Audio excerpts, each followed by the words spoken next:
John, why are you interested in New Orleans as a franchise? I know you want to get this franchise. Well, Hap, we've been here in business now since about 1947, and frankly, most of our business connections are in Louisiana, not Texas. The New Orleans Saints were still 10 years away from being born when Channel 4 signed on in 1957.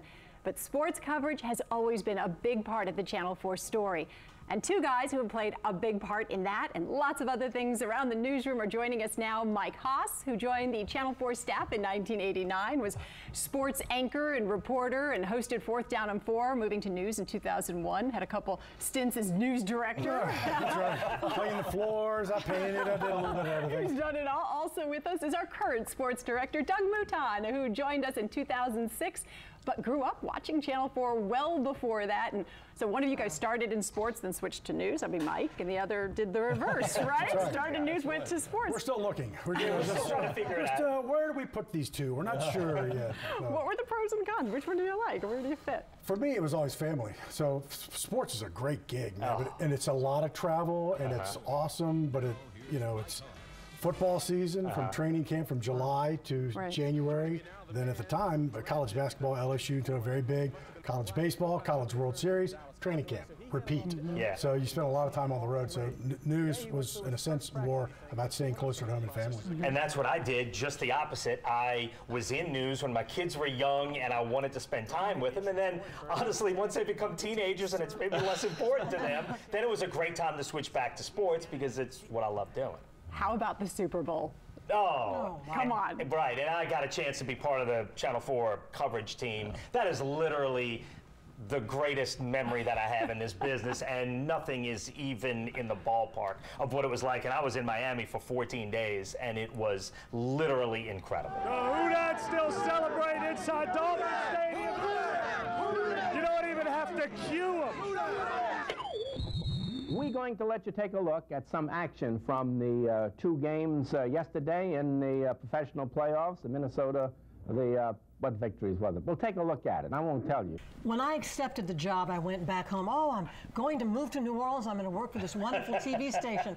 And somebody who once lived in New Orleans said, you're not going to go work for that station where the sports guy takes little pieces of paper and throws them. I didn't know. And that was Hap, because Hap never used a script. He had little pieces of paper, and he'd go, the score from so-and-so, we go to that. The Yankees did this. Crazy. Right. So let's go to video. Go to video. What? That's right. Truly an original he was. Oh, my gosh. My first weekend on the air here, he was filling in on sports, doing the weekend sports. And when he was finished, he turned to me and he said, well, welcome to New Orleans. And he said, have you sucked any heads or pinched any tails yet? Leave it to you to share that story. You said, let's go to video. Oh my gosh. Another person who would make us laugh during the commercial breaks, Jim Henderson. Oh. Right? I mean, during the commercial breaks. I wish we had tapes of him in the commercials, because it literally could be a sitcom. He is one of the funniest people I've ever known. We all agree he's probably one of the great writers. Yes. But the sense of humor.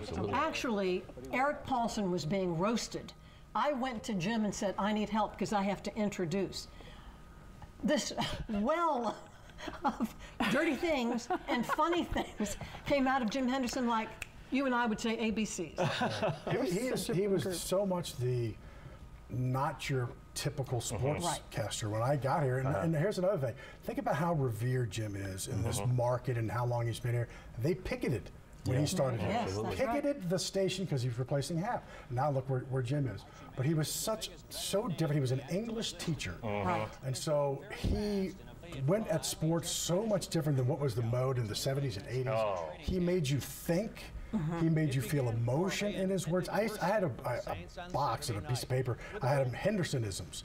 Because he would say words, and I, of course, had no idea what they were. So much fun. And I would write them down, and I would try to learn the word. I mean, he really wrote the book on that kind of stuff. He did. And Doug, before we go, I got to ask you, you grew up here. So to your idols and then to be able to sit in the chair. And I've told that to Jim. And to me, Jim's greatest legacy, and Mike said it, is that especially in the 80s and 90s, when I was figuring out this is what I wanted to do, everybody was screaming ESPN imitators. Every sports guy at every local station. And Jim was so ridiculously different than everyone else. And I think what I tried to get out of that was Jim was Jim.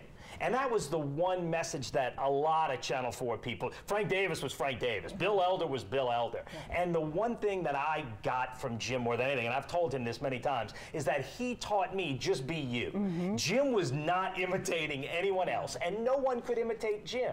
So the lesson was just be you. Absolutely. And if you can do that, you can maybe have a career. And you both are just legendary. Thank you. Up next, the well-known names in weather over the past 6 decades.